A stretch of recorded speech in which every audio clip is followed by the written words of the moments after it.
Good afternoon friends, welcome to my channel education with Gaurav. मेरे channel पर एक बार फिर से आप सभी का स्वागत है दोस्तों। और कैसे हैं आप सब लोग? आशा है आप सब लोग ठीक होंगे और पढ़ाई कर रहे होंगे। आज जो है मौसम भी काफ़ी ठंडा हो रखा है देहरादून में, तो बाहर जो है जाने का बिल्कुल मन नहीं कर रहा है ठंड से।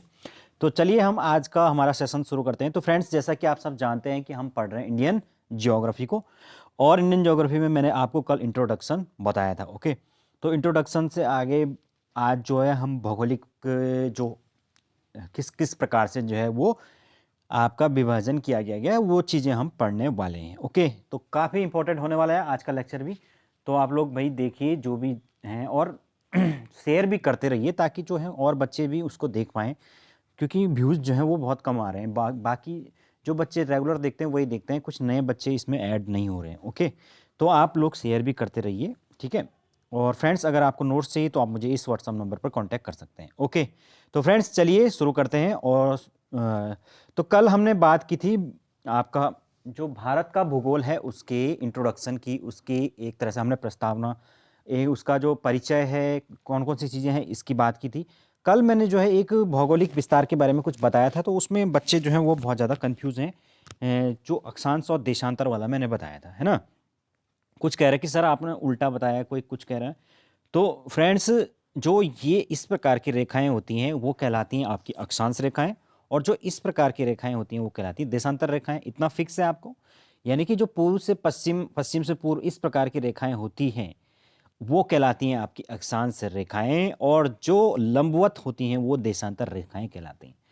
और मैंने बताया था कि जो अक्षांशीय विस्तार है वो कितना है आपका 6 डिग्री 45 आपके मिनट से लेकर 37 डिग्री आपके 6 मिनट तक। और जो अक्षांशीय विस्तार है यानी कि दक्षिण, उत्तर दक्षिण या दक्षिण उत्तर, जो भी कहिए आप इसको, वो है 68 डिग्री 7 मिनट से लेकर 97 डिग्री, सॉरी ये क्या हो गया, हाँ ठीक है, 97 डिग्री आपके 25 मिनट तक। अब देखिए ये कुछ कुछ जो बुक्स में इसमें 6 मिनट की जगह यहाँ पर 8 मिनट भी, 8 डिग्री दे रखा है, 8 डिग्री 45 ऐसा कुछ दे रखा है। तो फ्रेंड्स लूसेंट में 8 दे रखा है, और जो एक और बुक है मेरे पास उसमें जो है वो 6 दे रखा है, जो इसकी अरिहंत की बुक है। और ऐसी अलग अलग बुकों में अलग अलग प्रकार के, तो आप मान सकते हैं कि ज़्यादातर जगह तो 8 ही दे रखा है, तो आप 8 ही मान लीजिए। बाकी ये चीज़ तो बिल्कुल सही है, इसमें आपको कंफ्यूज होने की ज़रूरत नहीं है कि ये जो होता है ये आपका अक्षांशीय विस्तार होता है और ये देशांतरीय विस्तार होता है, और इसके बीच में जो है वो भारत का भौगोलिक विस्तार पूरा का पूरा है। ठीक है, तो इतनी सी बात थी। और इसलिए आप लोग कंफ्यूज मत होइए। इसमें बहुत सारे बच्चे मुझे मैसेज करके बोल रहे हैं स्पेशली कि सर आप गलत बता रहे हो ये वो। ठीक है, तो कुछ चीज़ें जो है छोटी मोटी चीज़ें हैं यार, ये तो एग्ज़ाम में पता नहीं पूछी भी जाएगी कि नहीं पूछी जाएगी, ये इतना इंपॉर्टेंट मुझे नहीं लगता है। लेकिन चूंकि इंट्रोडक्शन की बात थी तो इसलिए वो बताना ज़रूरी है ना। तो कुछ चीज़ें अगर आपको लगता है कि इसमें कुछ गड़बड़ है तो आप खुद भी वो चीज़ करेक्ट कर सकते हैं। ओके, चलिए शुरू करते हैं हम आज का हमारा सेशन। तो आज हम बात करने वाले हैं भारत के भौगोलिक उच्चावच, यानी कि भौगोलिक विभाजन की। तो अभी तक हमने जो है वो जो चीज़ें पढ़ी थी उसमें हम सबसे इम्पोर्टेंट हो जाता है कि भौगोलिक जो विभाजन है वो किस किस प्रकार से भारत में किया गया है।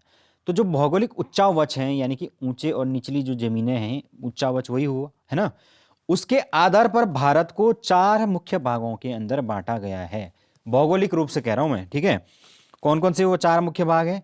सबसे पहला है उत्तर का विशाल पर्वतीय श्रृंखला, जो कि उत्तर में हमारे फैली हुई है, जिसको हम हिमालय कहते हैं। ओके, दूसरा उत्तर का हमारा विशाल मैदान है ना, जिसको कि नॉर्दर्न प्लेन के नाम से जाना जाता है। तीसरा है प्रायद्वीपीय पठार, और चौथा है हमारे पास तटीय मैदान, और जो हमारे द्वीप समूह जितने भी आइलैंड्स हमारे देश के अंतर्गत आते हैं। तो ये हमारे 4 मुख्य मुख्य डिवीजन है। तो आज हम इसमें 2 डिवीजन आज पढ़ेंगे, बाकी हम 2 कल पढ़ेंगे। तो फ्रेंड्स, उत्तर का जो विशाल हमारी पर्वत श्रृंखला है हम सब जानते हैं, वो उसके अंतर्गत क्या आता है, हमारा हिमालय आता है। हिमालय जो है वो मुख्य रूप से 3 प्रकार से विभाजित किया गया है। तो सबसे पहले हम लंबवत आधार पर अगर हम विभाजन को देखते हैं तो किस किस प्रकार से किया गया है। वहां पर जो है वो पहला हिमालय हमारे पास हो जाता है ट्रांस हिमालयन, ट्रांस हिमालय। तो ट्रांस हिमालय क्या होगा? हिमालय के उत्तर में स्थित कुछ पर्वत श्रृंखलाएं जो कि तिब्बत के ठीक दक्षिण में, यानी तिब्बत से लगी हुई कह सकते हैं आप इसको, तिब्बत के पठार से। तो उस श्रृंखला को हम ट्रांस हिमालयन श्रृंखला कहते हैं और इनका उत्तर से नीचे को क्रम पूछा जाता है। तो आपको याद रखना है, उत्तर से दक्षिण की तरफ इनका जो क्रम है वो है आपका, सबसे ऊपर है काराकोरम, फिर है लद्दाख, फिर है जास्कर, फिर कैलाश, है ना। और ये जो काराकोरम है फ्रेंड्स, और ये आपका लद्दाख नहीं, लद्दाख और जास्कर, इनके बीच में कुनलुन श्रेणी भी आती है, लेकिन वो एग्जैक्टली इंडिया का पार्ट नहीं है, वो थोड़ा बाहर जाके है, तो इसलिए मैं उसको इसमें नहीं शामिल कर रहा हूँ। तो फिलहाल हम इन चारों को ही याद रखेंगे, काराकोरम, लद्दाख, जास्कर और कैलाश, ठीक है। इसमें जो हमारी ये काराकोरम श्रेणी है, इस पर ही जो है वो भारत की सबसे सर्वोच्च चोटी कौन सी स्थित है, गाडविन ऑस्टिन केटू के नाम से इसको जाना जाता है। तो ये भारत की क्या है फ्रेंड्स, सबसे ऊंची चोटी है। हालांकि ये पीओके में स्थित है, ठीक है।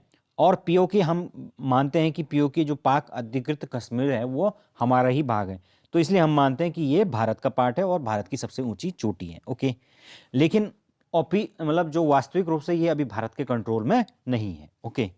तो ये थी हमारे 4 कुछ प्रमुख श्रेणियां जो कि ट्रांस हिमालयन का पार्ट है। उसके बाद हमारे आते हैं बृहद हिमालय, फिर आता है मध्य हिमालय और फिर शिवालिक हिमालय, ओके। अगर हम कुछ प्रादेशिक हिसाब से विभाजन देखें तो हिमालय का पूरा आपका पश्चिम से लेकर पूर्व तक का इलाका किस प्रकार से विभाजित है, तो अगर हम सिंधु नदी से सतलज नदी तक का इलाका देखते हैं तो ये पूरा कहलाता है आपका कश्मीर हिमालय या पंजाब हिमालय। 540 किलोमीटर का विस्तार लगभग दिखाई देता है। फिर सतलज नदी से और पूरी की पूरी हमारी उत्तराखंड के लास्ट बॉर्डर की काली नदी, यहाँ तक का पूरा विस्तार कुमायूं हिमालय के अंतर्गत आता है। 320 किलोमीटर का ये विस्तार है। आपके हिमाचल और आपके उत्तराखंड दोनों ही इसमें आ जाएंगे।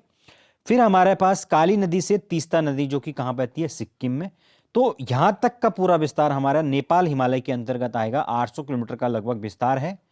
उसके बाद तीस्ता से लेकर ब्रह्मपुत्र जो अंतिम स्थान है ब्रह्मपुत्र अरुणाचल का, वहाँ पर कौन सा गॉर्ज है, दिहांग गॉर्ज, तो वहाँ तक, वहाँ से जो है नदी फिर टर्न ले लेती है ना नीचे को, तो वहाँ तक का जो पूरा इलाका है वो है पूर्वोत्तर हिमालय। 720 किलोमीटर का ये एरिया है। इस प्रकार से ये 4 अलग अलग श्रृंखलाओं में ये विभाजित है, ओके। चलते हैं आगे। नेक्स्ट है, हम अब अलग से बात करेंगे कि बृहत जो हिमालय, या जिसको महान हिमालय भी कहा जाता है, हिमाद्री हिमालय भी इसको कहा जाता है, ग्रेट हिमालय भी इसको कहा जाता है, और आंतरिक हिमालय भी इसको कहा जाता है, ठीक है। ये सारे नाम इसके हैं, तो आपको याद रखना है। तो फ्रेंड्स यहाँ पर जो है सबसे खास बात क्या है कि औसत जो ऊंचाई होगी वो 4500 मीटर से लगभग 8848 मीटर तक होगी, क्योंकि सर्वाधिक ऊंची जो चोटी है उसकी ऊंचाई कितनी है, 8848 मीटर, जो कि एवरेस्ट, ओके। फिर है औसत जो ऊंचाई है वो है लगभग 6000 मीटर, एवरेज जो है ऊंचाई यहाँ पर मान सकते हैं। और एवरेज जो हमारी चौड़ाई है वो है 120 से लेकर 190 किलोमीटर की। फिर हम बात करेंगे कि विश्व की जो 10 सर्वोच्च जो चोटियां हैं उसमें से 9 जो चोटियां हैं वो हिमालय के इसी भाग में स्थित है। तो आप समझ सकते हैं कि जो महान हिमालय है वो कितना इंपॉर्टेंट है, क्योंकि दुनिया की 10 सबसे बड़ी चोटियों में से 9 तो अकेले के इसमें ग्रेट हिमालय में ही स्थित है ना। इसमें जो है हिमालय जो पर्वत है उसकी सबसे जो ऊंची है चोटी, उसकी बात करेंगे हम, तो वो है माउंट एवरेस्ट, जिसको कि नेपाल के अंदर क्या बोला जाता है, सागर माथा, है ना। 8848 मीटर है और नेपाल से ही इसकी चढ़ाई की जाती है, ठीक है। तो नेपाल में होने के कारण से क्या होता है, नेपाल ही इसके ऊपर जो है वो इसका कंट्रोल है। नेपाल जो है इसमें जितने भी लोग यहाँ टूरिस्ट जाते हैं तो उनसे जो टैक्स वसूली है और जो भी पैसा वसूलने का काम है वो सब नेपाल ही करता है, ठीक है। नेपाल में इसको सागर माथा के नाम से जाना जाता है। नेक्स्ट है हमारे पास कंचनजंगा। तो कंचनजंगा दोस्तों भारत की सबसे ऊंची चोटी है। मैंने बताया था ना कि भारत की सबसे ऊंची चोटी जो है वो केटू है, लेकिन केटू हमारे कब्जे में तो है नहीं। तो हमारे कब्जे में सबसे ऊंची चोटी जो वर्तमान में है वो है सिक्किम की स्थित, कौन सी, आपका कंचनजंगा, 8598 मीटर की ऊंचाई है। तो सिंपल है, इतनी सी बात आपको याद रखनी है कि सिक्किम की जो कंचनजंगा है वो हमारी सबसे ऊंची चोटी, जो कि अभी एट प्रेजेंट कंट्रोल में है हमारे। बाकी हम ऑफिशियली मानते हैं भाई कि पीओके हमारा ही पार्ट है, तो इसलिए हम केटू को ही मानेंगे, है ना। जो मकालू है वो नेपाल में स्थित है, ये भी काफ़ी ऊंची चोटी है, बृहत हिमालय की चोटी है। उसके बाद धौलागिरी नेपाल में स्थित है। उसके बाद है नंगा पर्वत, जो कि आपके जम्मू कश्मीर यानी जेएनके का पार्ट है।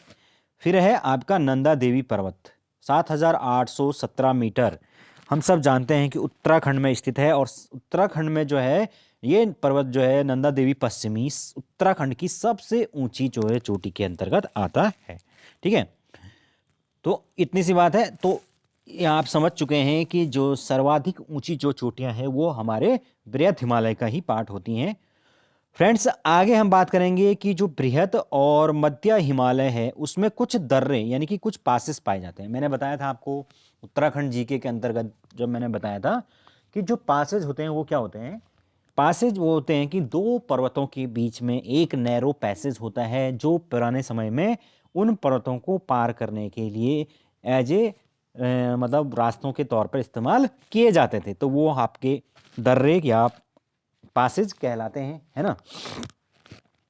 तो फ्रेंड्स, जो ये दर्रे और पासेज हैं ये पुराने समय में इनसे व्यापारिक जो मेनली व्यापारिक जो एक्टिविटियां होती थी वो इनसे की जाती थी। ओके, तो फ्रेंड्स यहाँ पर जो सबसे ऊपर पहला हमारा दर्रा है वो है काराकोरम। तो काराकोरम अगेन मैंने बताया था अभी कि पीओके का पार्ट है, हालांकि इसको भारत अपना पार्ट मानता है। तो ये जेएनके का पार्ट है और भारत का सबसे ऊंचाई पर स्थित ये दर्रा है काराकोरम। उसके बाद है जोजिला।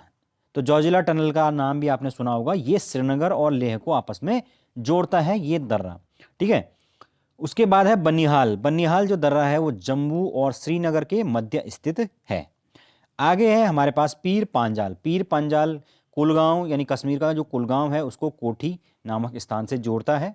उसके बाद है बुर्जिल दर्रा जो श्रीनगर को गिलगित बाल्टिस्तान से जोड़ता है।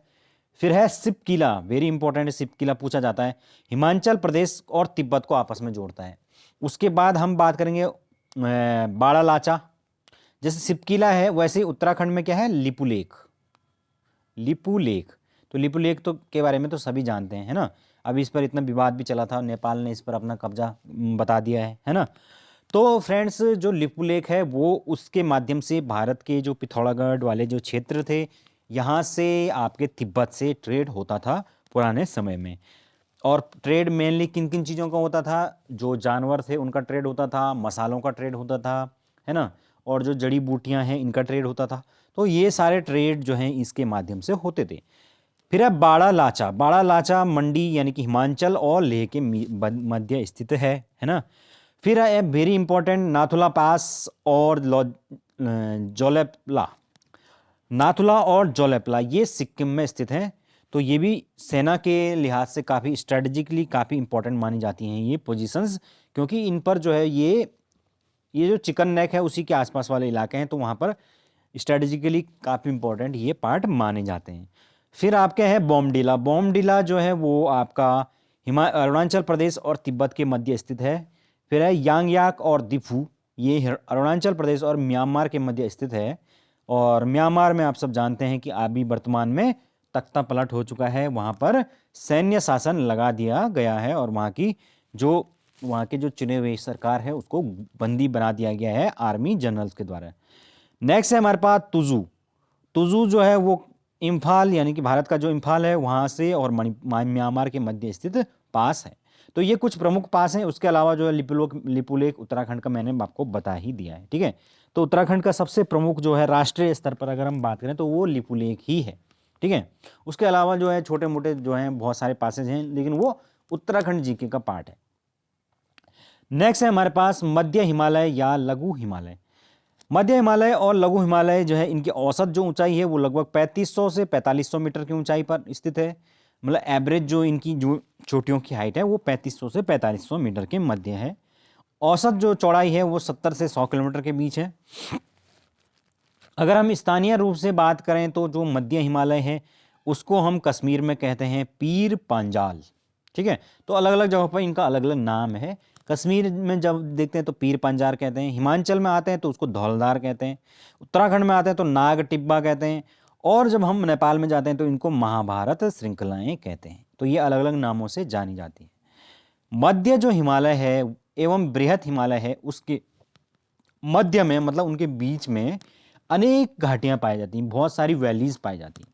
और ये वैलीज फ्रेंड्स क्या क्या हैं, जैसे कि कश्मीर घाटी है ना, लाहौल स्पीति हिमाचल में पाई जाती है आपकी, फूलों की घाटी उत्तराखंड में, उसके अलावा कांगड़ा और कुल्लू की घाटियाँ हिमाचल प्रदेश का भाग हैं, काठमांडू की घाटी नेपाल का भाग है। ये जितनी भी हमारी घाटियाँ हैं वैलीज हैं ये आबादी वाले, मतलब वो आबादी इनमें थोड़ा बहुत पाई जाती है पहाड़ों पर, और ये यहाँ पर थोड़ा बहुत खेती भी होती है।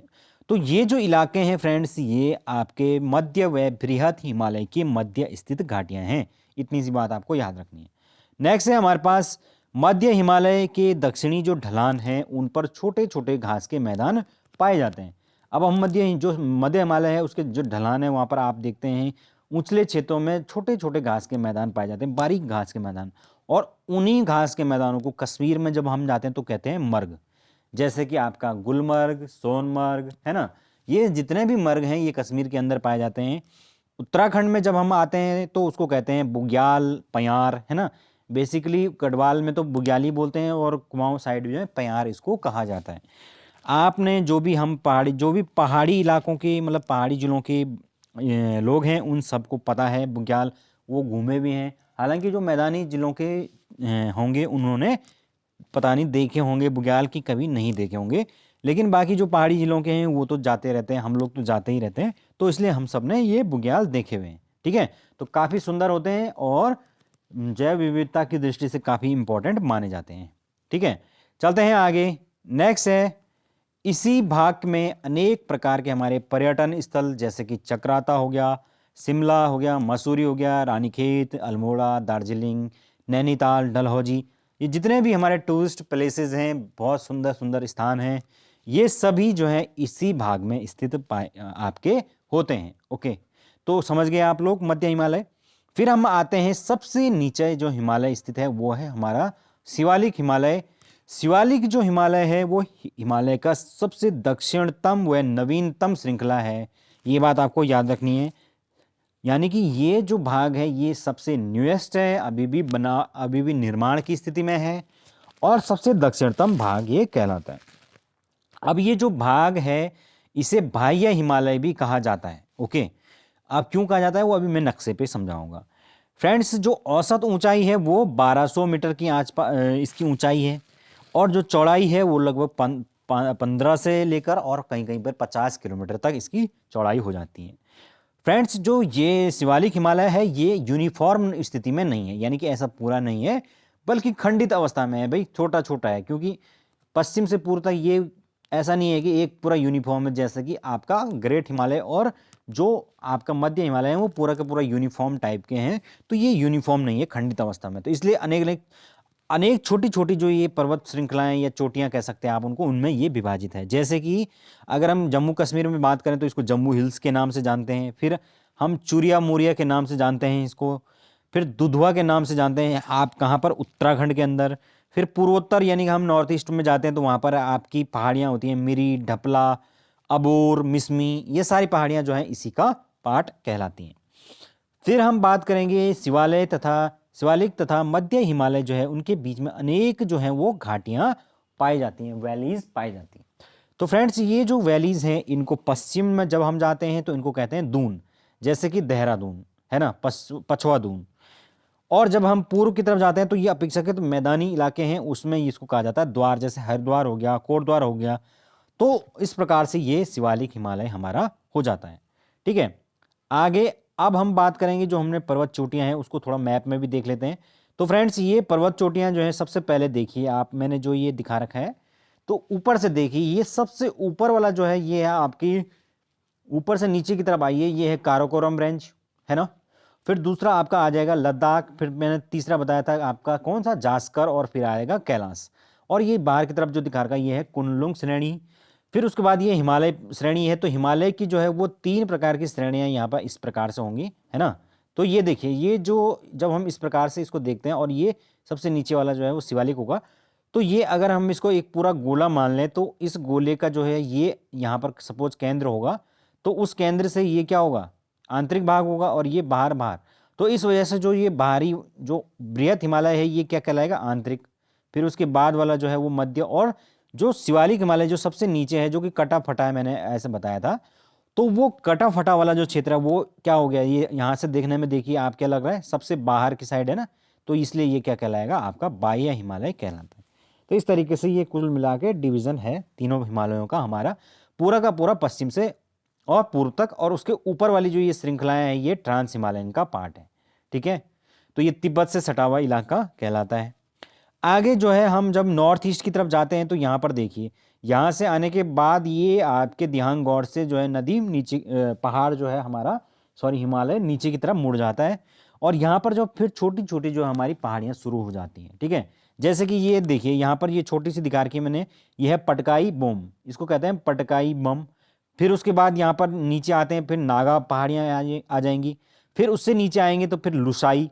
तो इस तरीके से ये 3 पहाड़ियाँ जो हैं वो लगातार हैं, नागा फिर लुसाई और सॉरी पटकोई बम, फिर नागा और फिर लुसाई। ठीक है, फिर उसके बाद जब हम इन तीनों को देखते हैं यहाँ पर, तो ये 3 जो इसके ये तो ये इनको बारी से इनका नाम आपको याद रखना है, वो है गारो, खासी और जयंतिया, है ना। तो ये गारो, खासी और जयंतिया, ये जो 3 पहाड़ियाँ, इसके कारण ही यहाँ पर जो है सर्वाधिक वर्षा वाला क्षेत्र बनता है, क्योंकि देखिए मानसून जब आएगा तो वो इन पहाड़ियों के बीच में यहीं पे घिर कर रह जाएगा और यहीं पर बरस जाएगा। तो इस वजह से ये क्षेत्र कैसे हो जाएंगे, फिर अधिक वर्षा वाले हो जाते हैं। तो ये गारो, खासी और जयंतिया ये आपको याद रखना है पश्चिम से पूरब की तरफ। उसके अलावा जो ये रेंज मैंने दिखा रखे हैं, ये आपका अरावली रेंज है ना। तो फ्रेंड्स ये बाकी की जो नदियां हैं, ये आपका बाकी की पहाड़ियाँ, ये प्रायद्वीपीय भारत का भाग है। बाकी की पहाड़ियाँ जो नीचे की साइड हैं, तो खैर इनके बारे में भी हम आगे जब प्रायद्वीपीय भारत पढ़ेंगे तो उसके बाद डिस्कस करेंगे। ठीक है, फिलहाल के लिए जो है मैं आपको थोड़ा थोड़ा इनके बारे में बता देता हूँ, यहाँ से क्या क्या चीज़ें इसके अंतर्गत आती हैं। तो आप देखते रहिए। सबसे नीचे जो हम जब आते हैं यहाँ पर साउथ इंडिया के अंदर, तो यहाँ पर ईस्टर्न घाट पर सबसे पहले देखिए, ये ईस्टर्न घाट है, ये पूरा का पूरा जो हमारा ईस्टर्न घाट है। ईस्टर्न घाट पर कौन कौन सी पहाड़ियाँ आपकी आ जाएंगी, तो ये है सबसे पहले आपका जो दिखा रखा है, ये नल्ला मलाई आ जाएगा, फिर आ जाएगा आपका एर्रा मलाई, फिर आपका आ जाएगा वेलिकोंडा, फिर आ जाएगा पालकोंडा, फिर है जवादी की पहाड़ियाँ, फिर है सेवराय की पहाड़ियाँ। ठीक है ना। फिर आपके जब हम वापस इधर की साइड जाएंगे तो इधर यानी पश्चिम की साइड, तो यहाँ पर ये जो पहाड़ी सबसे नीचे आएगी, यह है अन्नामलाई, जिसकी सबसे ऊंची चोटी है वो है अन्नामोडी, है ना। तो इस प्रकार से ये डिस्ट्रीब्यूशन है। फिर जो है ये हमारा वेस्टर्न घाट कहलाता है। ठीक है, फिर ये जो आपके दिखा रखा है सबसे नीचे, जो मैंने ये कुछ दिखा रखा 25 और 23 में, तो ये है आपके कार्डिमम हिल्स, कार्डिमम पहाड़ियाँ इनको कहा जाता है, इनको इलायची की पहाड़ी भी कहा जाता है।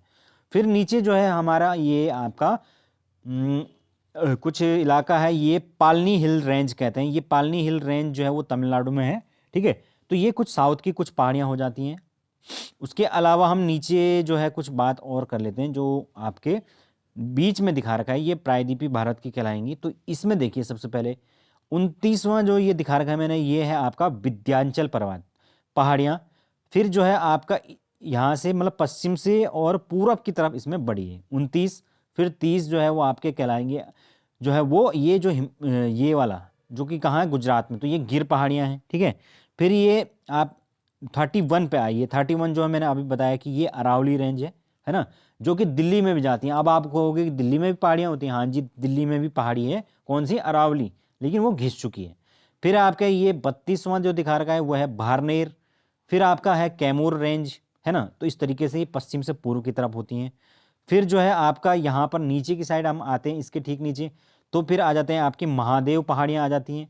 फिर है मैकाल पर्वत, मैकाले पहाड़ियाँ आ जाती हैं, है ना। तो इस तरीके से ये कुल मिलाकर डिस्ट्रीब्यूशन चलता है। तो फ्रेंड्स ये कुछ पर्वत चोटियाँ प्रमुख रूप से हैं, तो आपको याद रखनी है। मैंने इनके नाम भी आगे लिख रखे हैं, तो चिंता मत करना। आप यहाँ पर देखिए, ये सारे नाम मैंने लिखे हुए हैं, तो आप इसमें देख सकते हैं इसको। तो आगे हम बात करने वाले हैं कि अब उत्तर का जो विशाल मैदान है, तो फ्रेंड्स उत्तर का जो विशाल मैदान है वो दूसरा इंपॉर्टेंट भाग हो जाता है। अभी तक तो हमने हिमालय पर्वत की बात की, फिर हम बात करेंगे उत्तर का जो विशाल मैदान है उसका क्या क्या विस्तार है। तो फ्रेंड्स जो ये उत्तर का हमारा विशाल मैदान है, जिसको नॉर्दर्न प्लेन कहा जाता है, ये सिंधु, गंगा व ब्रह्मपुत्र जो हमारी नदियां हैं इनके द्वारा निर्मित किया गया मैदान है, जिसकी औसत जो चौड़ाई है वो 150 से लेकर 300 किलोमीटर और लंबाई लगभग 3500 किलोमीटर तक है, क्योंकि ये बहुत ज़्यादा इसका विस्तार है। आप लगा लीजिए कि पंजाब से लेकर और पूरा का पूरा आपका असम तक जो है इसका पूरा विस्तार है। यह जो क्षेत्र है ये विश्व का सबसे उपजाऊ और सबसे ज़्यादा घनी जनसंख्या वाला क्षेत्र है। सारे जो ये हमारी जितनी भी घनी जनसंख्या, पंजाब, हरियाणा, उत्तर प्रदेश, बिहार, झारखंड, ये सारे की जितनी भी ये डेंस पॉपुलेशन है, असम, ये सब के सब इस आपके इस उत्तर के मैदान में बसती है, यहीं पर आपका खेती करती है, यहीं से अनाज पैदा करती हैं। फ्रेंड्स ये जो मैदान है इसको हम, ये टोटल आपका 7 लाख स्क्वायर किलोमीटर के एरिया में फैला हुआ है, तो इतना आपको याद रखना है। फिर हम बात करेंगे कि ये जो मैदान है अगेन ये 4 भागों के अंदर विभाजित है। कौन कौन से 4 भाग हैं? सबसे ऊपर है आपका भावर, पहला भाग। भाबर क्या होगा, जब ऊंचाई से नदियां नीचे उतरेगी तो उनकी जो स्पीड है वो स्लो हो जाएगी, और स्लो होने के साथ क्या करेगी, अपने साथ जो भी कंकड़ पत्थर, जो भी बड़ा जो अवसाद होगा उसको क्या करेगी, डिस्पोज करना शुरू कर देगी, वहीं पर छोड़ना शुरू कर देगी। तो उससे क्या होगा, जो उसके नीचे जहां पर नदियों की स्पीड कम हो जाएगी वो इलाका पथरीला, कंकड़ पत्थरों से और गंगाड़ जो पत्थर होते हैं उनसे भर जाएगा। तो इसीलिए जो है ये इलाका कहलाता है भाबर। यहाँ पर जो है जो छोटी नदियां होती हैं वो इन पत्थरों के नीचे से होकर बहती हैं, तो इसलिए गायब हो जाती हैं। तो इसीलिए इस यहाँ पर कहा जाता है कि ये नदियां गायब हो गई हैं और यहाँ पर नदियां भूमिगत हो गई, समझ लो। और शिवालिक का जलोढ़ पंख यानी कि एलुवियन फैन इसको कहा जाता है। तो ये कुछ इंपॉर्टेंट बातें आपको भावर क्षेत्र के बारे में याद रखनी है। फिर है आपका तराई क्षेत्र। तराई क्षेत्र में जो है ये नदियां वापस जो है वो प्रकट हो जाती हैं, क्योंकि अब यहाँ पर जो है अवसाद जो है वो कम हो चुका है नदियों में, और नदियां अब नीचे बिल्कुल, इसकी स्पीड भी स्लो हो जाती हैं। दूसरा जो है ये क्षेत्र यहाँ ऐसे होंगे जहाँ पर हल्की मिट्टी होगी, तो इस वजह से जो है नदियाँ फिर से दृष्टिगत हो जाएंगी। और यहाँ पर पाताल तोड़ कुएं पाए जाते हैं, तो ये भी आपको याद रखना है। कृषि के लिए काफ़ी उपयुक्त जगह होती है, हालांकि दलदली भूमि भी यहाँ पर होती है। उसके बाद है खादर। खादर जो है फिर क्या होगा, मैदानी जो क्षेत्र तराई के बाद आएगा वहां पर अपेक्षाकृत कुछ इलाके ऊंचे इलाके होंगे और कुछ निचले इलाके होंगे। तो जो निचले इलाके होंगे फ्रेंड्स, वहां पर हर साल बाढ़ आती है। तो बाढ़ आने से जो है पानी आएगा, नया पानी आएगा तो फिर नई मिट्टी लाएगा, और नई मिट्टी जो है क्या होगी, नई जलोढ़ मिट्टी वो लेकर आएगी। तो इसलिए क्या होगा, अपेक्षाकृत ज़्यादा जो है ये उपजाऊ मैदान हो जाएंगे। दूसरे हो जाएंगे हमारे पास बांगर, यानी कि पुराने जो अपेक्षाकृत ऊंचे क्षेत्र होंगे वहां पर जो है वो बाढ़ का पानी पहुंच नहीं पाएगा, और उस कारण से हमारा ये मैदान पुरानी जलोढ़ मिट्टी के मैदान कहलाएंगे। ठीक है, तो कम उपजाऊ हो जाएंगे, है ना। तो फ्रेंड्स ये था हमारा कुछ हिमालय आपका उत्तर का मैदान। ठीक है, अब इसके बाद जो ये मैंने अभी पहाड़ियाँ बताई तो उनके सबके नाम आप ये इस तरीके से आप लिख सकते हैं। ये देखिए यहाँ पर मैंने पूरी पहाड़ियों के नाम लिखे हुए हैं, सेवराई, अन्नामलाई, ये वो। ठीक है, कार्डेमम हिल्स, पश्चिमी घाट, सतपुड़ा, विंध्याचल, गिर, अरावली, भारनेर, कैमूर, आपके कल सुबई, महाबलेश्वर। तो फ्रेंड्स ये था हमारा कुछ आज का सेशन। तो आई होप है आप लोगों को पसंद आया होगा। ठीक है, तो कल जो है हम फिर इसमें जो है प्रायद्वीपीय जो भारत है उसके बारे में पढ़ेंगे। ठीक है, क्योंकि वो पढ़ना बहुत ज़रूरी है। प्रायद्वीपीय भारत जो है वो, उसमें जो है क्या क्या चीज़ें होती है, उसकी क्या क्या विशेषताएं होती हैं, और वहाँ पर क्या क्या चीज़ें होती हैं, ये सारी की सारी चीज़ें हम पढ़ने वाले हैं। और फिर जो है बच जाएगा हमारा जो हम आइलैंड्स हैं, आइलैंड्स भी तो पढ़ेंगे, कोस्टल जो एरिया है और आइलैंड्स उनको भी पढ़ेंगे। ठीक है, तो फिर ये रह जाएगा, फिर नदियों वाला पार्ट रह जाएगा, नदियाँ पढ़ेंगे, और फिर बचेगा क्या, आपके जो डैम्स हैं नदियों पर बने हुए वो बचेंगे, और कुछ जो छोटी छोटी पहाड़ियाँ हैं उनके बारे में तो मैं आज भी आपको बता दिया है। खैर मैं आगे भी आपको कुछ बताऊंगा इसमें, और देखते रहेंगे फिर, और भी जो चीज़ें धीरे धीरे छूटेंगे उनको करते रहेंगे कवर। ठीक है, तो फ्रेंड्स अभी के लिए इतना काफ़ी है। Thank you so much, have a good day.